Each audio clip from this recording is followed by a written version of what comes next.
Saya termasuk santri yang akhirnya mencari-cari argumentasi itu. Singkat cerita, saya nyari itu di khazanah-khazanah kitab dan ketemu, yaitu Rasulullah pernah berdamai dengan Suhail bin Amr. Suhail bin Amr itu tokoh kafir apa? Quraisy yang bisa mengendalikan Quraisy. Sekali dia komando perang maka perang. Padahal posisi Nabi sudah di Hudaybiyah, kira-kira 25 kilo dari Mekah. Itu kalau perang pasti banyak korbannya. Dan itu semua perjanjian merugikan Nabi, tapi diterima saja. Asal tidak terjadi saling bunuh, saling chaos, saling kolab. Itu yang ditiru Mbah Mun.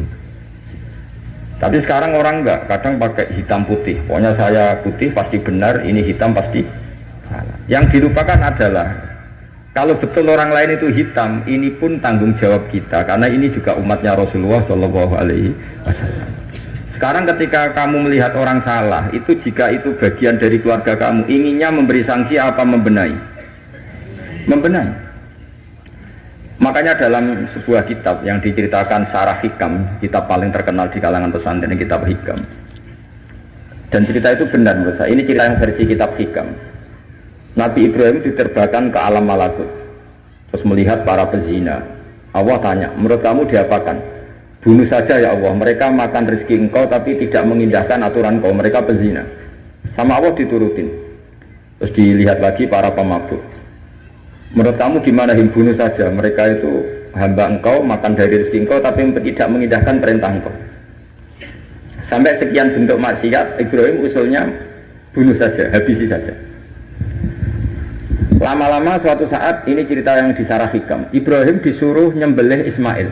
Yang terkenal dalam riwayat memang yang disembelih itu siapa? Ismail. Meskipun ada perdebatan ulama apa Ismail apa Ishak, tapi kita milih yang Ismail saja lah. Umumnya orang meyakini itu siapa? Ismail. Nabi Ibrahim itu kagetnya bukan main, ngetek. Ya Allah, yang benar saja. Ini samratu fuadi, ini buah hati saya. Kenapa engkau suruh membunuh? Jawabannya Allah, Ibrahim, kamu ingat gak ketika kamu melihat orang-orang maksiat usul ke saya supaya dibunuh ya ya Allah. Kata Allah, aku itu ya gelo, itu sing gawe aku enak wae usul kon mutan maten. Kon saiki anakmu sing gawe aku. Takon mateni ki keberatan. Nangis Nabi Ibrahim. Ini pelajaran bagi kita. Kowe nek ora misale nyuwun sewu cah wedok nganggo sepeda motor luwanan wis buwanter. Anake sapa luput suwuk ngene. Tapi nek dielingno, oh niku ponakane jenengan. Mesti gitu. Sebetulnya keantian kita pada maksiat itu bukan karena maksiat. Orang itu tidak keluarga kita. Gayanya saja kamu tegas, sebetulnya enggak juga. Gitu. Jadi ini pelajaran bagi kita. Coba misalnya gini, ada orang salah koruptor.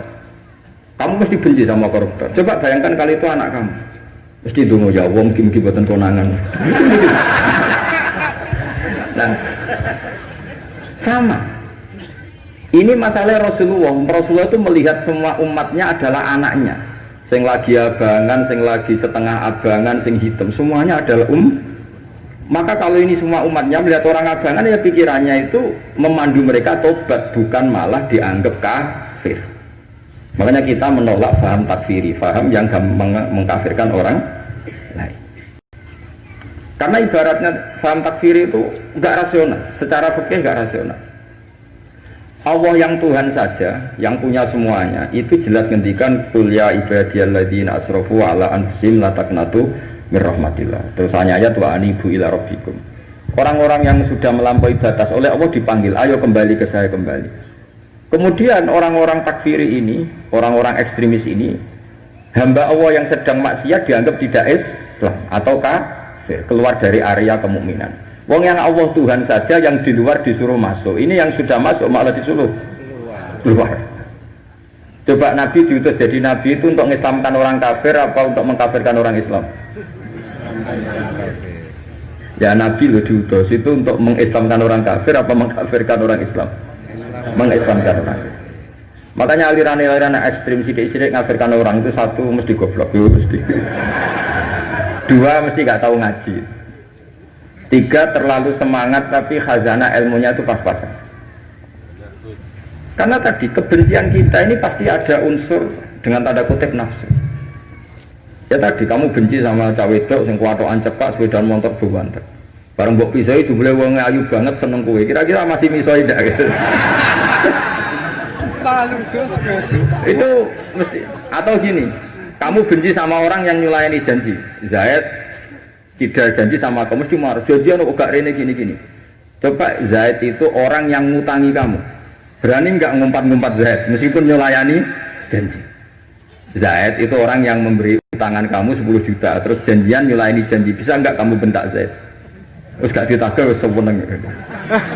Artinya ketika kamu disulayani janji marah itu mesti gini. Sudah nyulayani janji plus tidak berjasa. Nah ini yang kita dapat kearifan dari Nabi Ibrahim.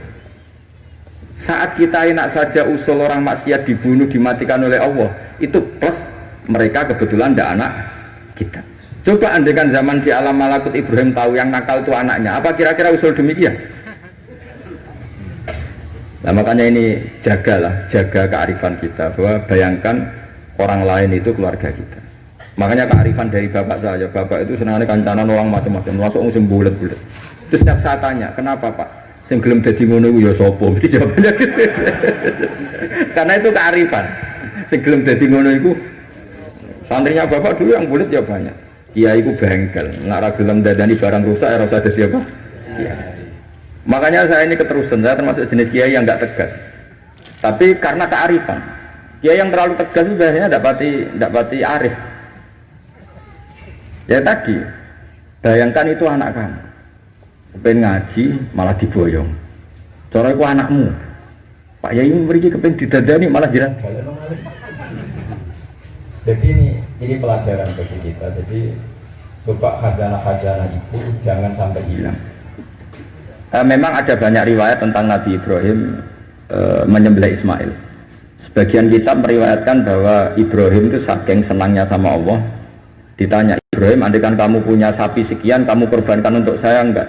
Iya ya Allah, untuk taqarrub ilaika. Kurban itu maknanya satu prosesi ibadah untuk mendekatkan diri kepada Allah. Mana ada terima sapi unta, nak jenengan nyuwun anak kula mau tak korban. Terus dites tenan disuruh nyembelih apa? Ismail.